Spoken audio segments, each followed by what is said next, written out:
Welcome to Mission to Inspire, where we share life experiences in our careers, personal lives, society, culture, religion, finance, family, and much more.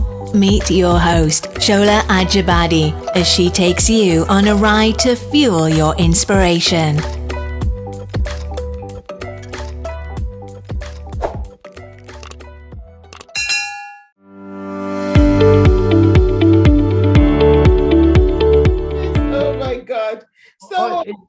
So how did you end up back in England then? I'll make the story very short. It's too long. So oh my God. What happened is I was in Malaysia, okay? Yes. And I was working in Malaysia. I did 2 years in Singapore in my own clinic, right? In Singapore for 2 years, 2004, 2006, right? Mm-hmm. And I did that. And then somebody said, listen, Malaysia is a great country. Why don't you open a clinic there as well? So you'll have both clinics. You'll have Singapore and Malaysia. Mm-hmm. I said, that sounds good. So I went up and approached the Chinese and the Malaysian and the Malaysians. And they said, yeah, you're welcome. Come here. You know, so we built a clinic. And so I did 6 years in that clinic, like there. Okay. Yeah. And guess what?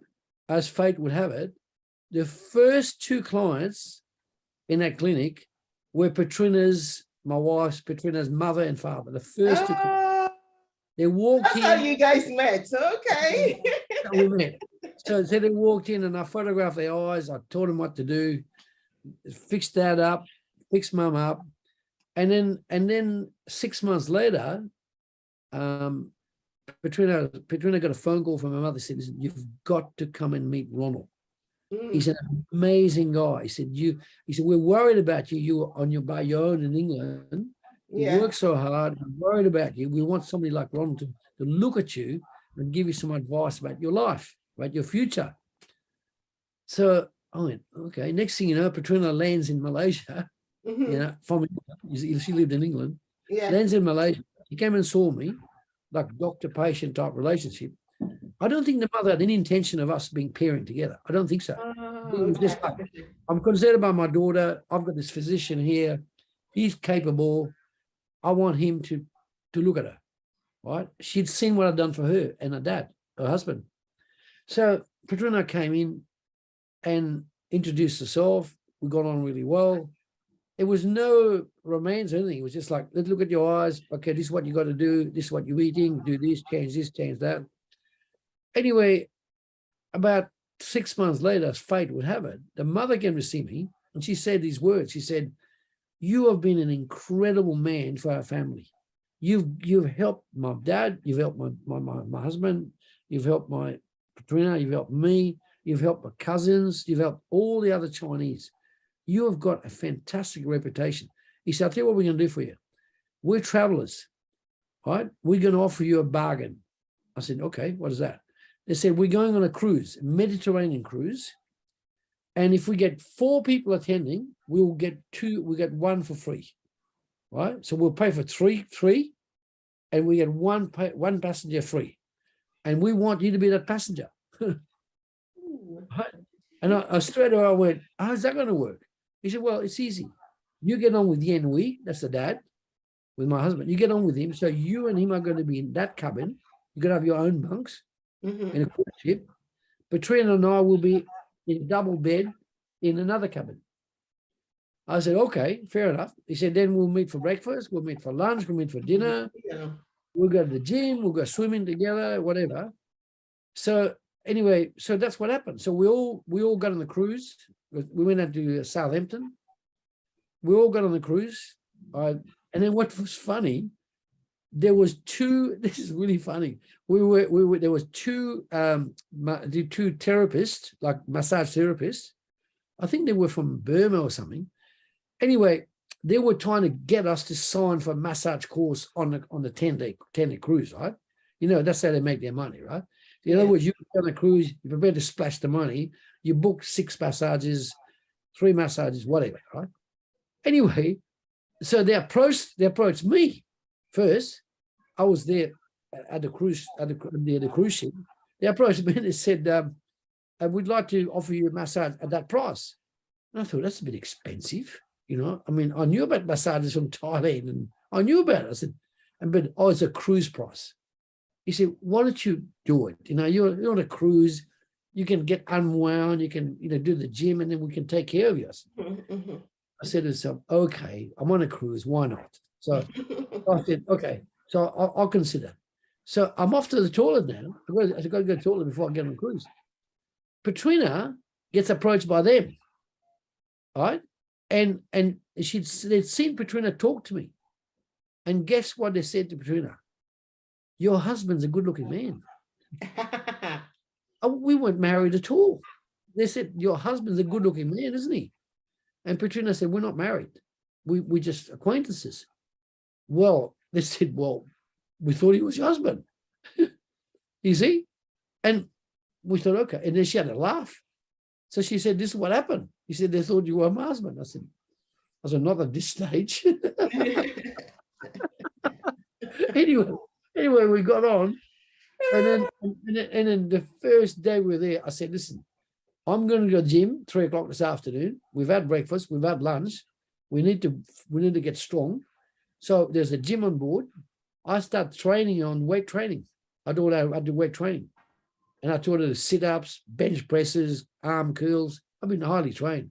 I did all that. And she liked it. And then the mother, after about 6 days, she said, can you train me as well? So at 3 o'clock, every Monday, Tuesday, when we went on the cruise, I'd train them. I'd train between them. I'd train them on different benches. I was like, this weight, you do that weight. So the mother got fitter as well. And then, as fate would have it, unbelievable. On the 7th night, I'll tell you what, I could write a book about it. On the 7th night, I'm on the internet on the 8th floor. Yeah. We're in the middle of nowhere, in the ocean near Russia, Switzerland. We're in the middle of nowhere. And we hear this bang. It was pitch dark. Bang, a big bang of the ship. I went, oh my God, we're being attacked. Or we've hit a whale or something. It was that bad. The ship shook. Right? So everybody was panicking, but not me. I thought, no, I got my torch. I got my radiology torch. Pitch dark. I went down to the 4th floor where the administration was. And so there was everybody's milling around there. They got out of their bed. It was 2 o'clock in the morning. And they said, what's happening? What's happening? We've been attacked or what? They said, no. It's the generator, the main generator blew up. That's what made the noise. It blew up, and that's why the noise is so loud. It worked the whole ship, right? And said, don't worry, the French engineers are coming the next day to fix it, right? So guess what? All of a sudden, we didn't realize it. When that engine cuts, no lifts, no food, no toilets, nothing, because everything relies on the engine to work. Right, okay. No toilets, no shower, right? The food went down to bread and cheese. We were having smorgasbord one day, 2 days. Now we're having bread and cheese, cheap cheese. That was the reserves. We couldn't even get to the port, right? So that's when I saw the character of people. That's when I saw it. When things were swimmingly along, they were like smiling, laughing. There was 4,000 people on that ship. 1,000 were cripples. That some were Norwegian soldiers that lost their leg. They were on the 9th floor, right? 9th floor. And the next day, the next generator broke down. We were gone. We had no toilet for 3 days. 3 days, 2 to 3 days, right? So people were getting really nasty, And I thought, what's the point? I said, it's not the staff of the ship. It could happen to anyone. So we were in the same toilet for 3 days. Can you imagine that? It was just like, wow, Anyway, cut a long story short, the Swedish Navy comes out to help us. The Danish Navy comes out. So we got to take out 4,000 people down to the deck, down to below, and then transfer by ship to the battleships, the Danish Navy.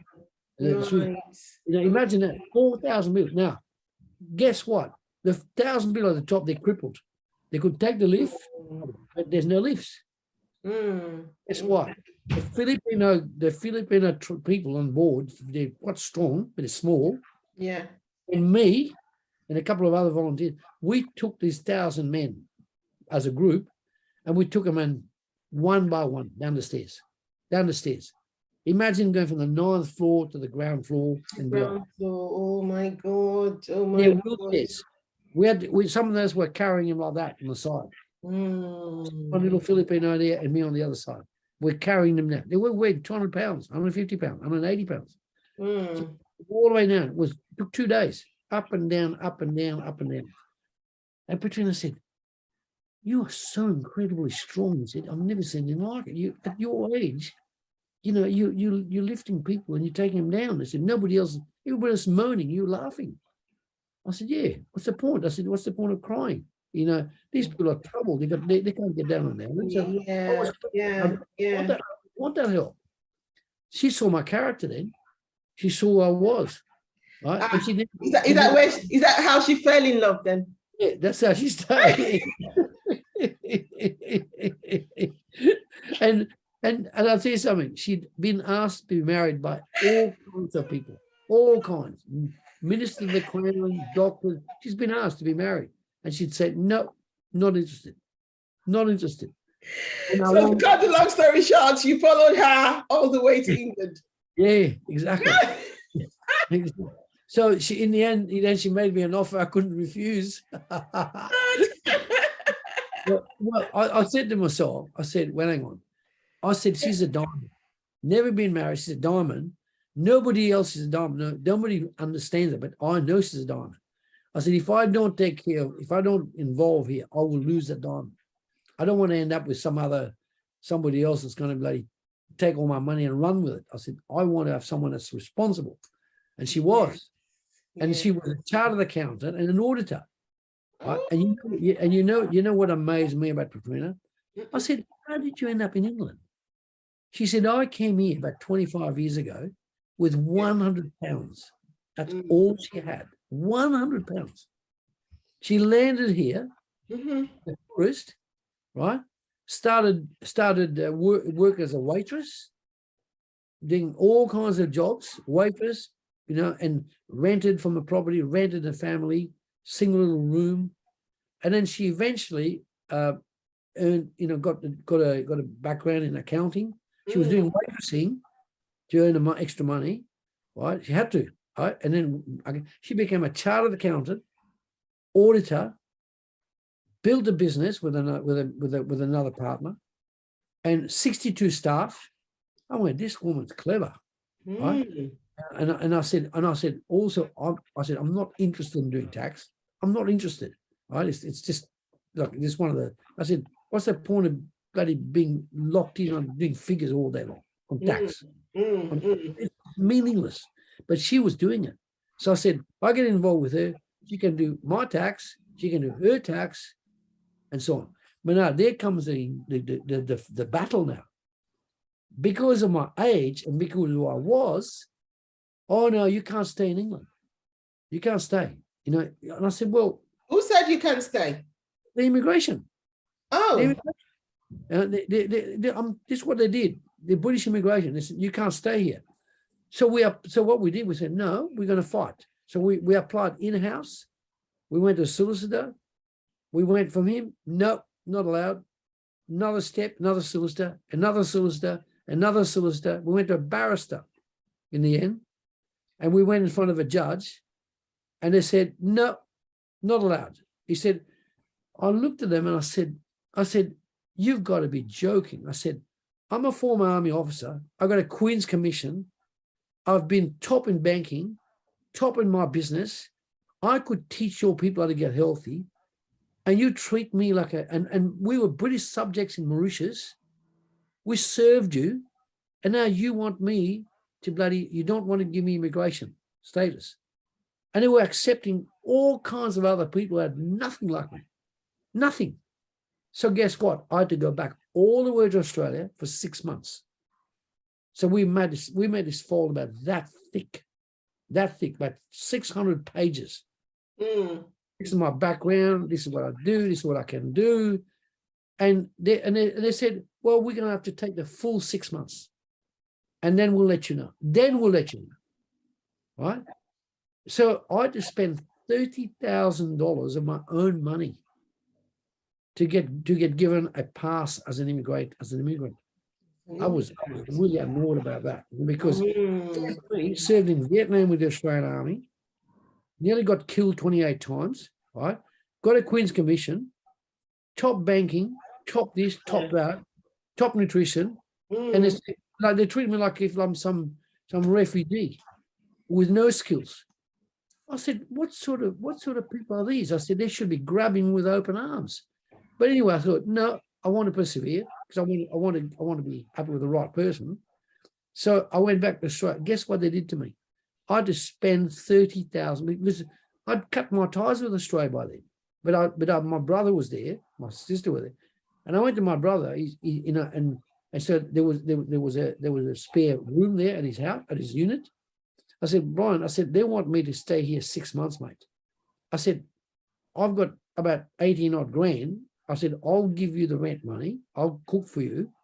And I'm going to have to apply from here. And he said, Ronald, you're my brother. You're welcome. Right? And I said, I'll fix your car, fix your carpentry. I'll rebuild things in the show. I said, we've got tools. I got tools. I'll work for 6 months. Yeah. So anyway, so I ended up paying $30,000.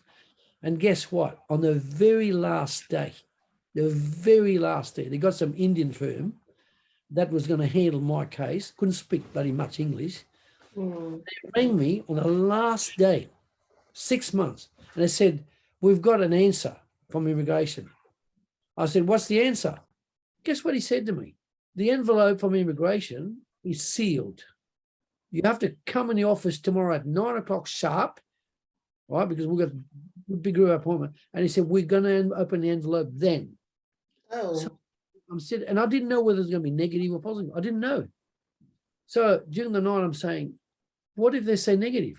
I'm stuck. I've lost 30 grand. I've got to restart my life again. Oh my God. It was like that, like, I mean, because it was, I had to get a positive, right? I got there at 10 to 9. He said to me 9 a.m. sharp because it's all I want. And they can tell you to buzz off if you're not there, right? That's what they're like, right? They have this sort of attitude, which is, well, you're only applying as an immigrant, so what? They didn't know my background. Right? They just, I use them as a venue. Anyway, I arrived there 10 to 9. The bloke in charge, he comes out and meets me, and I look on his desk, and there's an envelope, and it's open. It's an envelope. It's a brown envelope, and it's open. I looked at him. I said, "How come the envelope's open?" I wasn't going to take any nonsense. I said, "How come the envelope's open?" He said, "Oh, I opened it." I said, "Yesterday, when the staff rang me, they said we can't open the envelope. It's sealed. We can only open it when you're here tomorrow." I said, how come you open the envelope? He said, well, I'm the chief here. I said, that's not what your staff told me. Your staff said they couldn't open the envelope. I want to see the real envelope. Anyway, he said, look, he said, then he looked at me, he said, you got a good answer. You got a favorable answer. How do you know that? He said, I read your file. And I was going to get upset. I said, well, I have no right to read my file. It was my file. But anyway, I thought I better shut up. So he opened the envelope. He said, here. And they said, you've been granted a 5-year route. Oh. 5 years route, right? Okay. They could have had 10 years or 5 years route, right? Okay. And then they said, this, the bloody cheek of it, they said, you get 1 week to come to England. 1 week. Otherwise. To go back to England. Yeah. You got 1 week to come to England to claim your immigration. Otherwise, you'll have to restart all over again. Oh my God. Right. I was down to my $2,000. And the fare was $1,850. Right? The fare from Brisbane to England. So I rang Patrina and I said, listen, they've just given me the approval, but they've given me 7 days. I've got to get the plane to get me there within 7 days. She said, go for it. So I hunted 6 travel agents. They were asking anywhere from $1,700 to $2,500. Now I had no other money because I spent 30 grand. That was it. I'd been through a divorce. Huh? Anyway, I managed to get a plane for $1,750. right? So I had to go to Singapore and then Dubai and then here. Now I landed immigration, right? And I present the paperwork. 3 hours I'm in the dock. 3 hours. Right. Wow. Mm. They're looking at this, asking a question, and this and that. And I said to the guy eventually, I said, listen, did they give me a favorable yes or no? He said, yes. I said, well, why are you putting me through all this? Why? I said, you're treating me like if I'm some immigrant from a refugee with nothing. I've got mental assets. I've got food. I can people in this country. He looked at me, he said, oh, it's just procedure, mate. I said, what, 3 hours? I said, oh, you need to step me in, for goodness sake. My passport's there. You've got my passport. Step me in. You know, and he said, well, no, it's got to be a procedure. I'm in that dock for 3 hours. I'm sitting there, and everybody going past, sailing in. They're looking at me like if I'm being arrested, because I was like in a dock where people are being treated wrongly, right?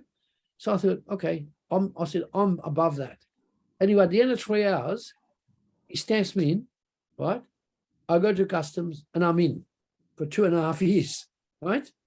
So Petrina's there waiting for me. She said, you've been to hell and back, haven't you? I said, yep, but I'm here, you know. And she said, how dare they? 1 week, you got to be here. So I said, okay, well, you know, at least I've got $150 left. Yes. Again, you know, at least I've got, so we go the 2.5 year route. Anyway, they've given me, so now I've done the first lot and I'm about to do the second lot. There's not many left now. And then after that, I can be a permanent immigrant, right? Oh. I've had to go through all that. So probably I would have spent all up 60 odd grand, 60, right? Wow. You know, and some people get here, they get given free hospital, free dental, free this, free that, because they're refugees. I'm Australian, right? I'm more British and Scottish than most people, and they treat me like that. So I tell you what, I'm not very fond. I'm not, but I don't blame the English themselves, right? I don't, because they're different. I mean, the neighbours will get on well, but the system, not very impressed, right? You come to Australia, you're good at what you do, they accept you, you're in, you do your work, you build your business, and you welcome. Yeah. You're welcome with open arms. Whether you're black, brindle, blue, green, Yeah. you welcome you. Here, right, I've got to go to this hoop, and that hoop, and that hoop. My God. Yes. I thought, no. I must admit, I've met some very influential friends since then. Very. That's great. Yeah. They've helped me to see England in a better light, right? Because they're not from the immigration system. But that's true. Military, Air Force, Navy. Wrong. That's the system. That's the way they are here. System, yeah. Is a system. Is a system. That's true. More friends. Right? The moment they hear my accent, they go, "You're Australian, aren't you?" I said, "I will never lose that accent. I don't want to lose that accent." It's a lovely accent anyway. It's a very lovely one. You know what I said to some of them? I don't want to sound British. Oh. I'm not a snob. I never will be. I said, what you get with me, you're Australian, you see me, you see who I am, that's who I am. Oh my goodness. Oh my goodness. The final thing I'd say is that we've applied ourselves really hard in the last 5-6 years. Really. Now we're at the stage where we've got a YouTube channel. Yes. And we've got 651 subscribers, right? Yeah. Over 38,000 views in 2 years, right? We've also got a website, planetwellness.co.uk, and we've helped a lot of people get better in those 2 to 5 years, a lot, right? So now we get we've got people coming 4 hours from the north, 4 hours to come here to see us, right? They come from Turkey, they come from Israel, they come from Syria, they come from Italy, they come from France to come and get trained, get looked after from us. Mm. So we've attracted a very, very good people, and they've traveled from overseas to come and be treated. Right? Yes. So we've turned something negative Mm-hmm. incredibly positive, right? Yes. Incredibly positive. So I would say at the moment we're building our assets again, building capital, because in about a year we want to go on another cruise. Right? We've earned it. We've earned another cruise. So that's what we're going to do. Oh, yeah. you want to go on another cruise? Yeah. Do you know where you want to go, though? Sorry? Do you know where you want to go? Where are you going to go? Probably Mediterranean. Okay. But we probably do Norway, France, Germany, probably Sweden. Italy, definitely. Venice, right? We've got nice places we can go to. But you can choose in the Mediterranean now. There's so many cruise ships you can enjoy. And I'll tell you what, life on a good cruise ship, a good one, is for 10 days you're just totally relaxed. All right. It's once you're on board, that's it. You don't have to worry about your food. You can go to the gym. You can go dancing at night. You got shows. You go to the swimming pool. You talk to other passengers. You make a lot of friends, all right? So it's a really good. A proper cruise is a really good place to relax and recharge your batteries for another 3 to 5 years, right? Whereas if you stay in the same spot but you don't relax for 4 or 5 days in a row, you can get tired quite quickly. Right. Yeah, that's true. When you can recharge every battery you've got in you, everything, and you meet some interesting people. That's true. And you can be friends for the rest of your life. And then you can invite them, invite you over. So I've met French people, I met English people, I met Swedish people on cruises. You know, we met Americans, Black Americans. We had a big laugh with them. They were like really gorgeous kids, you know, they were like in their 30s, right? And we were talking at lunchtime, and we were having a laugh at the table. People said, "What wrong with them?" And they were, "Good day, man. How are you from Australia, man?" It was phenomenal, you know. And you're friends with these people, you know. That's the way it goes, you know. Yes. But anyway, I hope I've given you as much as I can. You have given us as much as you can, and you've really inspired us with your story, to be honest. How you started up, you know, from 17 when you had nothing up till now that you've built your own business. So yes, you've really, really inspired us. Exactly. Yeah. So can you give us inspirational advice, please? Yes. Good question. That's a very good question. I'll give you a summary of it. I've read over 6,000 books in my life. Over 6,000. I've been reading. My mum's a school teacher. My godmother was a sister. They were very encouraging. They got me to read at the age of 3. Really read.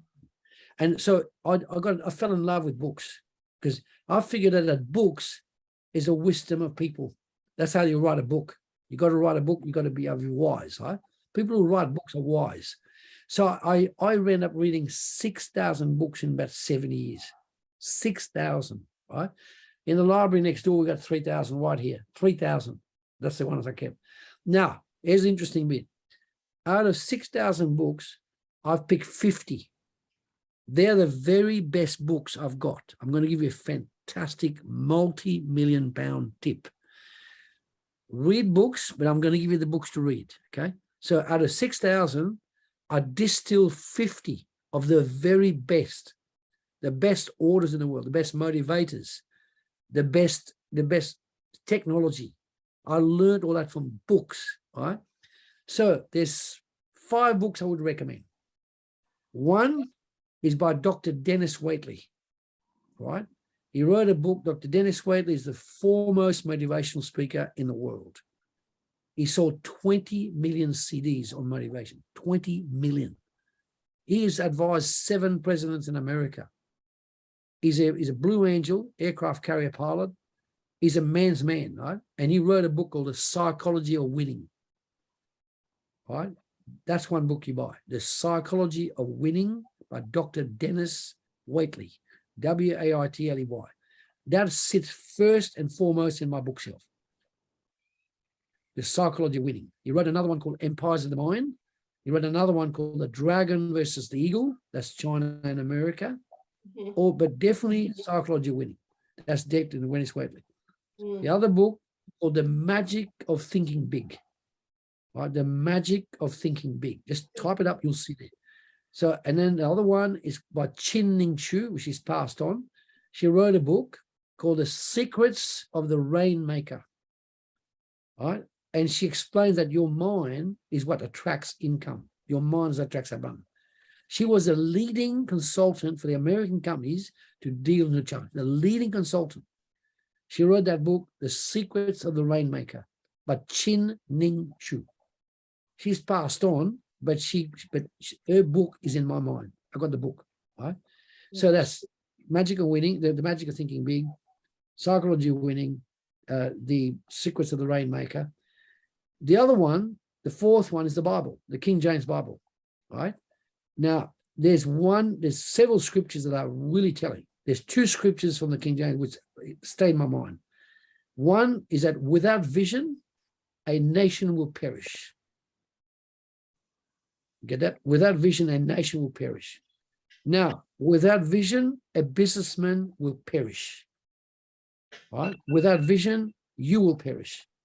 Right? You have to have vision. So that's one of the key scriptures. The next scripture that's good, it says, give the good message to the village. Remember, it was written 2,000 years ago, was dust on the road, right? And sandals. Give the good message to the village. If they don't listen to you, in other words, your wisdom, shake the dust off your sandals and walk away. In other words, don't give your wisdom to people that don't want to listen to you. Soon they listen, you talk. If you don't, walk away. They don't, walk away. And that has saved me massive heartache. Because if you keep pushing people that don't want to listen to you, they're gonna turn on you eventually. You want to listen to people, you want to talk to people that are going to listen to you and act on your saying, on your wisdom. Right? So that's a very telling scripture. There's another book that comes to mind. It's called the Prosperity Bible. Right? It's not a Bible, it's called the Prosperity Bible. Right? So that's a good book as well. The Prosperity Bible. And there's one last one, and I'm trying to think of the name. It's on my shelf. Yes, it's a book about how you save money and how you make money, make income, right? And that is it's like this. I'm trying to think of the name. It's called The Secrets of the Richest Man in Babylon. Right? It's either that or no. It's the actual title is The Richest Man in Babylon. That's the title. So don't type in The Richest Man in Babylon. And that book is about compounding interest. All right, that's the 8th wonder of the world. When you put your money and you compound your money a certain way, using the rule of 72, you'll become a millionaire in very short time. All right, but you have to do it that way. So people say that there's no problem with intent. That people got your own money, your own assets, because you built it, it's yours. So that would be the book I would so recommend, The Richest Man in Babylon. Okay, so that would be at least 6 books there. So you should start. The first one you should start is the Psychology of Winning. That's a good one, because that one is about the mind, how the mind, and he writes some amazing words about how you make your mind work. And remember, this guy is achieved and achieved and achieved. Right? You don't become a Blue Angel pilot in the U.S. Navy by being stupid. You don't. You're motivated.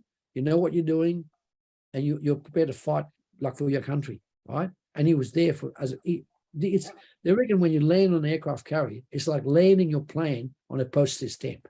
You have to be very highly skilled to land and not crash the plane. He was one of those. And this is before the new jets came in with all the technology that they can land. They know where they are. Okay, so that's where it's at. So I hope it's been a successful thing for you, and I hope you've learned a lot. Yes, thank you so much for joining us today on Mission to Inspire. We've learned a lot from all your tips, your journey from when you were young up till now. And we really appreciate you sharing all your success story, the hurdles that you had to scale through. Yes, exactly. Along the way. As long as sharing the advice that you just shared, the books that you recommended, that would help us along the way. Thank you so much for joining us today. I'd leave you on one note. I just had a thought. You see on my skin, can you see my skin? All right.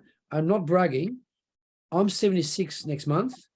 People think I'm 55. People think I'm 55 because of my skin.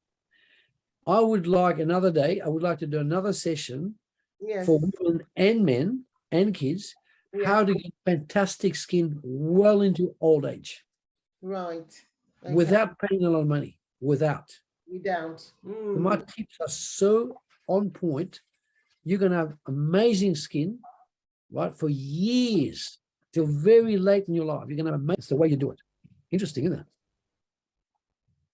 Yeah, very interesting. All right, I've got to get ready for the next one now. Thank you so much. Thank you so much. And until next time, it's a goodbye. Thank you. Thanks, Shona. Take care. Bye-bye. Bye. Take care.